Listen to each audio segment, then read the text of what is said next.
इस कौरवों को पांडवों ने जीवित क्यों छोड़ दिया? दोस्तों, महाभारत के प्रलयकारी युद्ध में जहां गिनती के लोग भी जीवित बचे थे, उसी बीच में पांडवों ने धृतराष्ट्र के एक और पुत्र को भी जीवित छोड़ दिया था। और वो कोई और नहीं बल्कि युयुत्सु था। महाभारत की कथा के अनुसार गांधारी जब गर्भवती थी, तब धृतराष्ट्र की सेवा करने के लिए एक दासी रखी गई थी। धृतराष्ट्र ने उस दासी के साथ ही सहवास कर लिया, जिस कारण दासी भी गर्भवती हो गई। उस दासी से एक पुत्र का जन्म हुआ, जिसका नाम युयुत्सु रखा गया। उल्लेखनीय है कि धृतराष्ट्र ने उस पुत्र का राजकुमार जैसा सम्मान, शिक्षा और अधिकार मिला था, क्योंकि वे महाराजा का पुत्र था। लेकिन युयुत्सु अपने भाई दुर्योधन और दुशासन की तरह अधर्मी नहीं था, वो धर्म का काफी जानकार था।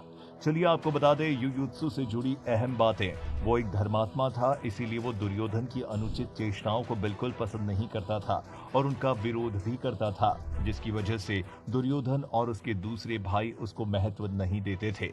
युयुत्सु ने महाभारत युद्ध रोकने के कई प्रयास किए, लेकिन उसकी किसी ने एक न सुनी। इतना ही नहीं, आपको बता दें कि जैसे ही ये महायुद्ध शुरू हुआ, धर्मराज युधिष्ठिर ने रणभूमि के बीच खड़े होकर कौरव सेना के सैनिकों से पूछा था, क्या शत्रु सेना का कोई भी वीर पांडवों के पक्ष से आकर युद्ध करना चाहता है? उस समय युयुत्सु ने कौरवों की सेना को छोड़ दिया था। युयुत्सु के ऐसा करने पर दुर्योधन ने उसे बहुत भला बुरा कहा था और अपमानित भी किया था। इस भीषण युद्ध में दुर्योधन और अन्य कौरवों की मृत्यु हो गई थी और पांडवों ने जीत अपने नाम की थी। किंतु इस युद्ध में सिर्फ युयुत्सु ही एकमात्र कौरव था जो जीवित बचा था। युयुत्सु एक नैतिक योद्धा था, जिसने उन बुरी परिस्थितियों में भी धर्म का रास्ता चुना था। उन्होंने धर्म का साथ देने के लिए अपने पारिवारिक बंधनों का त्याग कर दिया था। दोस्तों, महाभारत के अनुसार जब युधिष्ठिर हस्तिनापुर के राजा बने, तो उन्होंने सभी भाइयों को अलग अलग काम दिए। ऐसे में उन्होंने युयुत्सु को अपने पिता धृतराष्ट्र की सेवा के लिए नियुक्त कर दिया था।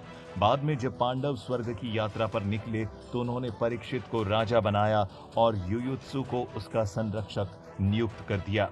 लेकिन युयुत्सु के अलावा कुछ और जन भी बचे थे, जिनके बारे में भी आपको बताते हैं। इनमें से दूसरा नाम है कृपाचार्य का। महाभारत के युद्ध में कृपाचार्य बच गए थे, क्योंकि उन्हें चिरंजीवी रहने का वरदान था। कृपाचार्य अश्वत्थामा के मामा और कौरवों के कुलगुरु थे। वे महाभारत युद्ध में कौरवों की तरह से सक्रिय थे। वे आज भी जीवित हैं। इसी कड़ी में कृतवर्मा नाम भी शामिल है।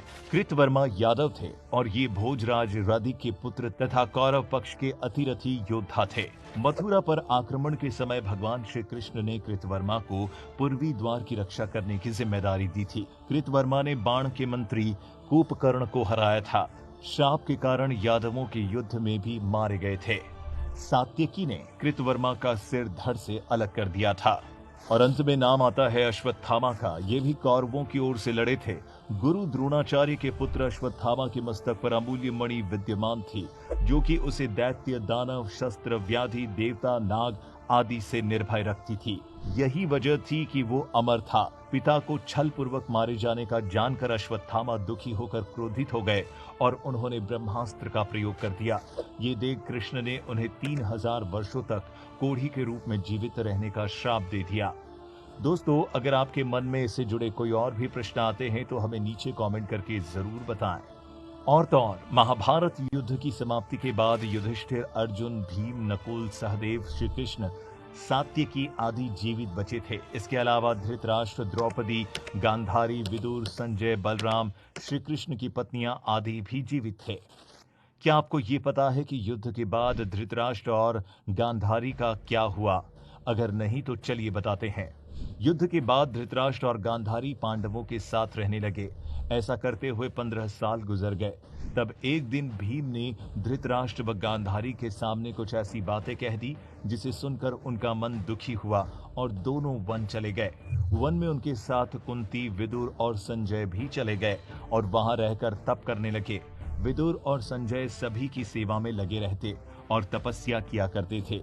एक दिन युधिष्ठिर के वन में आने के बाद विदुर ने देह त्याग कर अपने प्राणों को युधिष्ठिर में समा दिया। और एक दूसरे दिन जब धृतराष्ट्र और अन्य गंगा स्नान कर आश्रम आ रहे थे, तभी वन में भयंकर आग लग गई। दुर्भाग्यपूर्व धृतराष्ट्र, गांधारी व कुंती भागने में असमर्थ थे, जिस कारण उन्होंने उसी अग्नि में देह त्यागने का विचार किया और वहीं एकाग्रचित होकर बैठ गए। इस प्रकार धृतराष्ट्र, गांधारी व कुंती ने अपने प्राणों को त्याग कर दिया। संजय ने ये बात सभी तपस्वियों को बताई और वे स्वयं हिमाचल पर चले गए। धृतराष्ट्र, गांधारी व कुंती की मृत्यु की खबर सुनते ही महल में हाहाकार मच गया।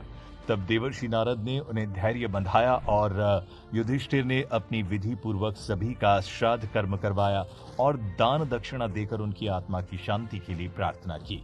तो दोस्तों, हम आशा करते हैं कि आपको हमारे वीडियो के जरिए अपने सभी प्रश्नों के उत्तर मिल गए होंगे।